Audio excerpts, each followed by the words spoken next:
Baba z maczetą.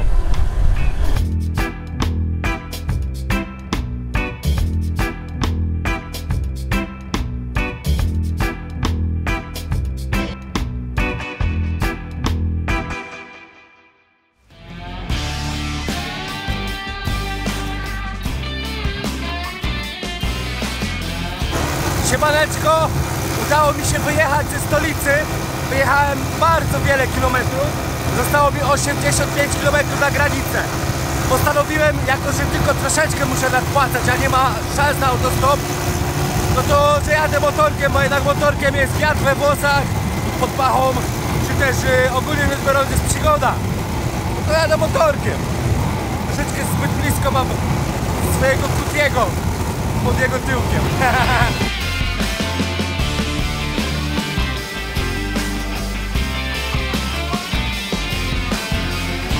Jak to się mówi, no i chuj, no i cześć. Wyobraźcie sobie, zawinęła nas policja, bo widzieli, że nagrywam. I kurwa, no debil, inaczej go nie nazwę. Taki kurdupel, jeszcze mniejszy ode mnie. Więc to już trzeba być kurduplem. I wyobraźcie sobie, że on wielce nas zatrzymuje, pokazuje mi legitymację i on twierdzi, że ja nagrywam coś tam. Co chowasz do torby? Patrzę, mówię, no pojebany. No pojechaliśmy z nim na komisariat. I on oficerowi tłumaczy, kurwa, że ja tak zbrodnię popełniłem. Kamerą kręciłem. Oficer patrzy, mówi, pokaż mi to. Ja mu pokazuję, tłumaczę mu, że jestem turystą. Pokazuję mu filmik. On patrzy, śmieje się i mówi do niego, że on kurwa nic nie robi, on se kręci. Ale co? On po co tu przyjeżdża? Są miejsca dla turystów, to czemu on jest tutaj? On pojebany.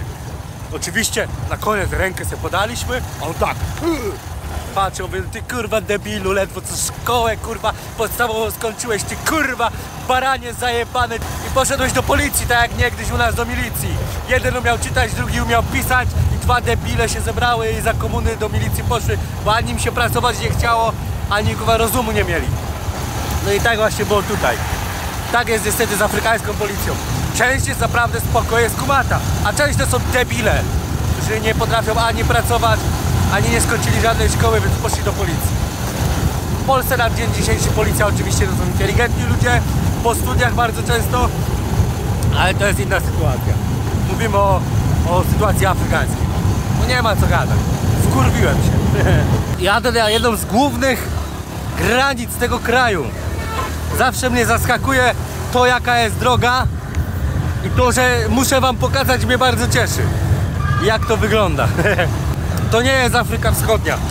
Tak, Europa Wschodnia należy do tej biedniejszej, a zachodnia do tej bogatszej. Tak jest na odwrót w Afryce.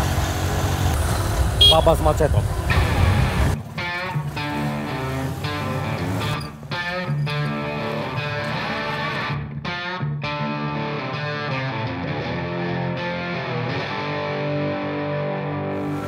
Masakra, jakie ja miałem sytuację.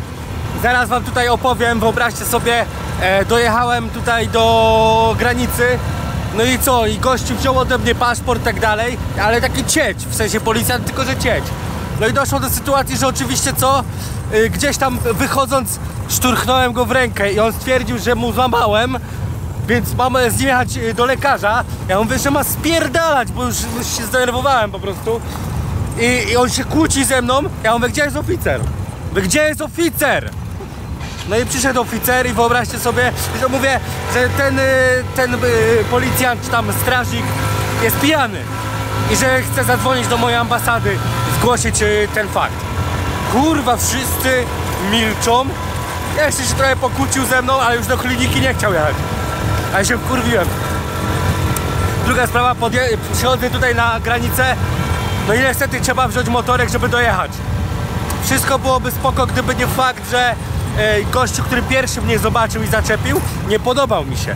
Ja bardzo rzadko oceniam człowieka po wyglądzie, ale ogólnie rzecz biorąc, jak mi się ktoś nie podoba, to z nim nie jadę. I w tym przypadku po prostu on mi się nie podobał z oczu. Był człowiekiem niegodnym zaufania.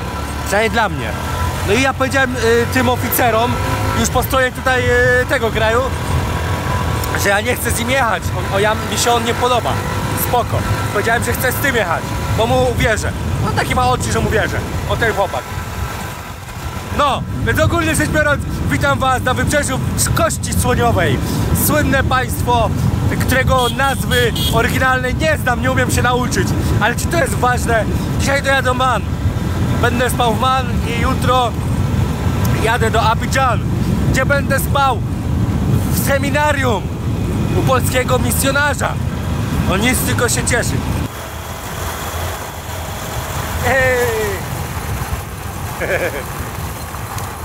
Mówię wam, on jest w porządku. Od razu wiedziałem. Mówię, jadę z nim, bo on jest w porządku. A tamten miał wyraz twarzy, jakby chciał coś kombinować. No to kurwa, mówię, nie jadę z kimś, komu nie ufam, a on jest nieszkodliwy. Zawsze mam nóż, gaz. Jak coś, to wyciągam to w ciągu sekundy z każdego miejsca w swoim ekwipunku, więc spokojnie. No niestety w Afryce musicie w razie W coś mieć. Ale jeszcze tfu, mi się nie zdarzyło. I oby mi się nie zdarzyło, tfu.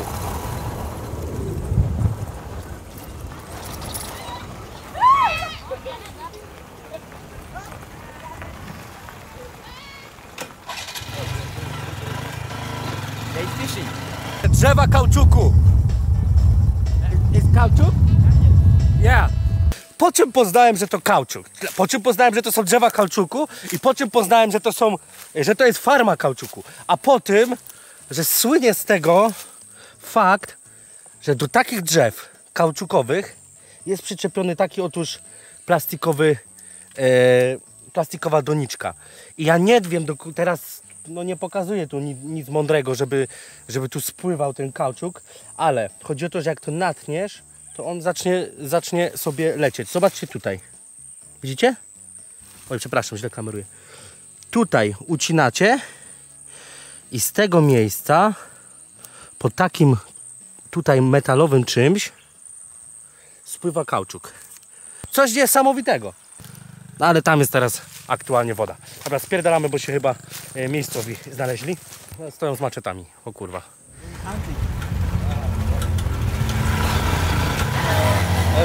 Dobra, to łebki mogą mnie w dupę pocałować. A wystraszyłem się, że dorośli.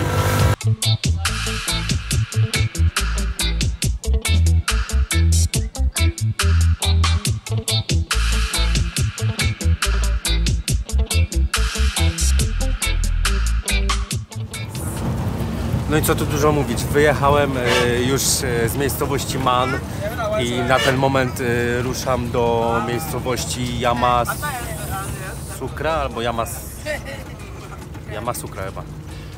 No i co? No i delikatnie mówiąc troszeczkę kilometrów nie czeka. Na początku wsiadłem do busa i z busa przesiadli mnie do autobusu.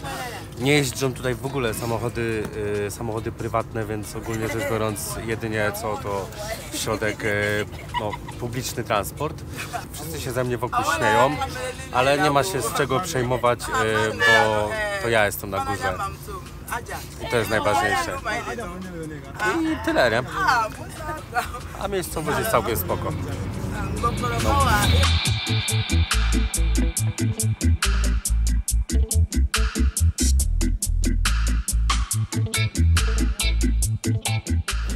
Siemaneczko, witam serdecznie. Jesteśmy na plebanii w Korogo, czyli w miejscowości na północy wybrzeża Kości Słoniowej. Jestem tutaj przyjęty dzięki mojemu widzowi, który po prostu skontaktował się tutaj ze swoją rodziną, czyli z misjonarzem polskim, który tutaj wraz z księdzem, wraz z księdzem Adamem i z księdzem Pawłem przyjęli mnie do siebie na plebanię i ogólnie rzecz biorąc, będzie się działo, bo możemy zobaczyć tutaj, jako że chłopaki są tutaj już kilkanaście lat, to znają tereny, znają mentalność ludzką i wioski i mają też jakieś tam u nich zaufanie, więc możemy zobaczyć, jak to wygląda naprawdę, bo wiecie, jak ja jadę sobie stopem, to oni mają do mnie takie podejście dosyć, powiedzmy, powściągliwe ze względu na to, że nie znam języka. W sumie, jakbym miał się dogadać tu po francusku, czyli nie dogadam się. No a tutaj sytuacja jest taka, że się dogadam. Będzie dobrze. Zobaczymy, jak to wygląda. Zaczniemy od pierwszej ciekawostki, na której temat ja nie mam pojęcia, ale tutaj ojciec Paweł nam może opowiedzieć o czymś ciekawym. Korogo jest w ogóle słówką, nazwa Korogo znaczy dziedzictwo Korogo jest stolicą plemienia Senufo. Senufo jest to lud, który jest bardzo jeszcze zakorzeniony w praktykach tradycyjnych. I tutaj na przykład taką ciekawostką jest to, że w mieście jest 5 bodajże takich świętych lasów. Właśnie przejeżdżamy obok jednego, to jest ogrodzone ładnie i w tym lesie odbywa się poro, czyli tak zwana inicjacja mężczyzn. No my tam wstępu nie mamy, wiadomo, to są ludzie wtajemniczeni, którzy tam mogą wchodzić. No, jak to się mówi, a w tym lesie same dziwy, no. No tutaj właśnie. Święty las. Czyli ogólnie gdybym chciał wejść na przypale, to nie ma opcji, bo mnie zatrzymają. Zawsze ktoś patrzy, co tam się dzieje. Ale teoretycznie gdzieś ten płot bym mógł przeskoczyć.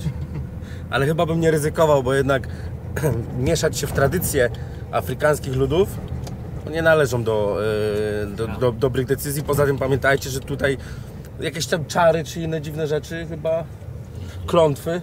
No tak, no właśnie, no Senufo znani są z tego właśnie, że są też mocni w tych...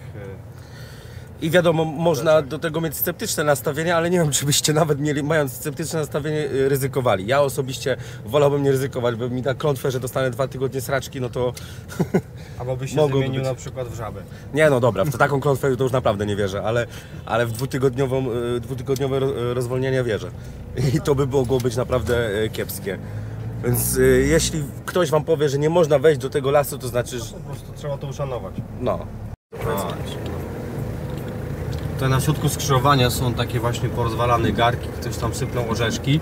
No to właśnie jest taka tradycyjna ofiara na skrzyżowaniu dróg, no tam właśnie gdzie duchy się schodzą. To często można w Korogo spotkać właśnie takie rzeczy, że gdzieś ktoś po konsultacji u jakiegoś znachora czy jakiegoś szamana właśnie dostał w nakazie zrobienie takiej ofiary i często na środku skrzyżowania można takie rzeczy zaobserwować.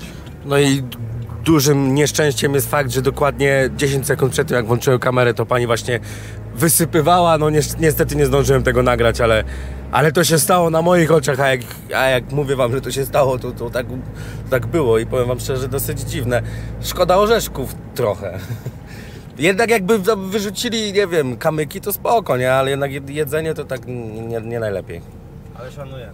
Nie no, szanujemy, no niech tam sobie wyrzucają co chcą. W sumie to ich orzeszki, to mogą robić co chcą. Własność prywatna. Taki wydziały. No właśnie, ktoś się naje. Taka ciekawostka, właśnie są zbiory bawełny, no i tutaj ogólnie przejeżdżają ciężarówki, no i też z nich wypada taka bawełna. Wyskoczyłem, żeby wziąć taki kawałek. No i szczerze mówiąc, mogę sobie zrobić teraz kawałek nitki. Ciekawe w dotyku. Trochę usyfione, ale mimo wszystko musiałem to wziąć. Witam was serdecznie, właśnie przyszedłem nagrać pewną wioskę, w której tkają różne ciekawe tkaniny. Możecie sami zobaczyć. Le coton se fait dans la région ici. Après avoir fait les dégaranages, on a une partie qu'on envoie à l'usine à Gongurbi la Poitiers. On donne aux femmes, elles font les crochets à la main. Takie pasy 15 cm, a następnie daje się to do krawców, którzy to razem łączą. No, później z tego powstają po prostu ubrania. Czyli to są te takie ciuchy tradycyjne, które znamy. Tak. Ici, on trouve les motifs. Et les motifs sont faits à base de sauce avec les différents nids. Maintenant, quand tu leur fais les motifs, quand tu mises, tu sais déjà quel motif To jest ils taka sont placés. miarka, bo co jakiś czas jakiś właśnie motyw wprowadzają kolorowy. No to jest też taka właśnie tradycyjna miarka, co ile supełków trzeba po prostu tą nić kolorową wpleść, żeby wyszedł ładny motyw. Et là, To co widzicie właśnie, że tylko mężczyźni to robią, nie? To jest robota mężczyzn. Dla mnie dosyć sporą ciekawostką jest właśnie fakt, że robią to tylko mężczyźni. Spodziewałbym się właśnie, że jest to bardziej kobieca prasa, przynajmniej tak by się mogło wydawać, ale jak widać nie jest tak.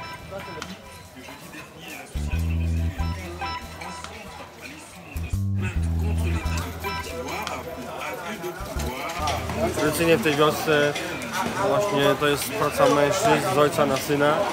Kobiety zajmują się przygotowaniem materiału, zaraz to zobaczymy, a później po prostu zajmują się pracami domowymi, czyli kuchnia, wychowanie dzieci. A mężczyźni tkają. Czyli sprawiedliwy podział społeczny. Według tradycyjnych naszych polskich wierzeń. No. Czyli są takie miejsca, gdzie mężczyźni poczuwają się do tego, żeby być mężczyznami, czyli zapierdzielać na rodzinę. No. No i teraz tamte, co są pasy zrobione, tu sobie kobietki siedzą, już to obrabiają. Razem łączą te pasy, czy robią też ozdoby. Widzisz te pasy, nie? No. No i one szyją po prostu. A przy okazji, że jest tyle bab w jednym miejscu, to muszą gadać o po prostu wszystkim. Tak, to jest taka właśnie platforma życia społecznego kobiet. No, ja to zauważyłem, że gdziekolwiek one pracują, na przykład któraś sprzedaje jabłka, to ich od razu 15 sprzedaje jabłka. Może właśnie dlatego one nie tkają, bo przy tkaniu trzeba być bardzo na tym skupionym i jest hałas stukania tej maszyny, a tu sobie spokojnie, No tak, ploteczki. Bo afrykańskie kobiety, ja nie mówię, że polskie, ale afrykańskie zauważyłem, że one, ich cały dzień po prostu polega na tym, że one gadają, śmieją się i są w sumie zadowolone z życia. To akurat... Bonjour. Są po prostu zadowolone. Ja to zawsze propsuję, co nie?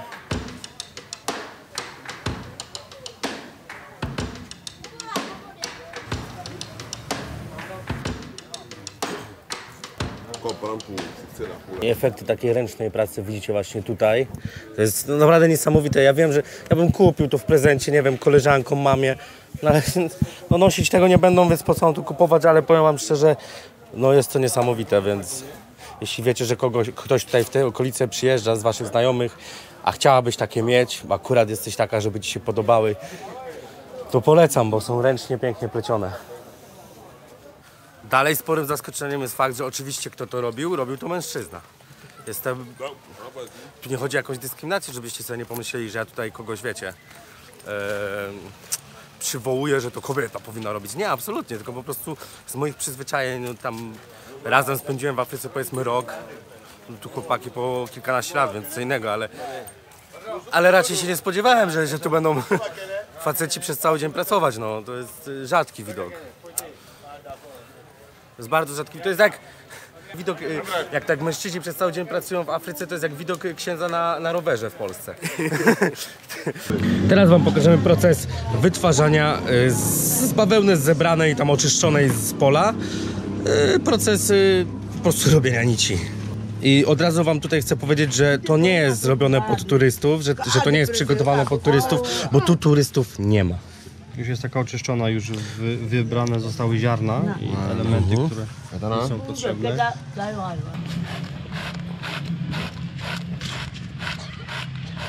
To co jest ze szczotki, nabija to na kij bambusowy, no i później już po prostu idzie produkcja nici. W Afryce pozostało po dziś dzień takie poczucie estetyki, czyli one lubią kolory. Te kobiety naprawdę, o widzicie jak ładnie wyszyte ręcznie, pięknie, jak za czasów naszych babci. Naprawdę afrykańskie kobiety mają takie jeszcze poczucie estetyki. Oczywiście ja nie mówię, że nasze nie mają, absolutnie, tylko chodzi o fakt, że one tak bardzo lubią kolory. Czym bardziej kolorowo, tym bardziej jest fantastycznie. I zauważyłem to w moich tradycyjnych ciuchach. Oczywiście też bardzo często w miastach kobiety noszą nasze europejskie smutne ciuchy. Czyli wiecie, czarna bluzka z napisem Giorgio Armani, no bo wiadomo, Dolce Gabbana i inne dziwne rzeczy. Ale jeszcze tutaj, przynajmniej w tej części Afryki zauważyłem, że jeszcze chyba bardziej królują no, ciuszki tradycyjne. No sukieneczki w różnych wzorach, różne kolory, zobaczcie sobie sami. Z jakimiś tam ozdobieniami. No całkiem przyjemne, no wiadomo, że nasze dziążki by w tym nie wyskoczyły nawet po domu, ale to nie zmienia faktu, że jeśli to produkują i to jest miejsce tutaj dosyć szanowane, to znaczy, że są chętni do tego. W ogóle podobają mi się te łączenia tutaj z wełny. Fajne, fajne. 300 zł za takie coś. No, na pewno są chętni, no, nie produkuje się tak, ale wiecie co, tu już nie mówmy nic, ale popatrzcie na te przejścia. Dobra, już rozumiem o co chodzi. To nie była prosta sprawa do zrobienia. Oui, ça vient. A, jeszcze czapeczka. Nie, no to wiesz, patrząc na te przejścia, to nie jest prosta sprawa, nie? O, i tutaj trzeba przyznać, że pierwsze produkty znalazłem, które mogłyby się spodobać polskim kobietom, a mianowicie torebki. Torebki naturalne z bawełny, które są ładne, w różny sposób ozdobione, oczywiście jakieś tutaj muszelka, te sprawy. O, to by się mogło spodobać akurat Polkom. Bonjour.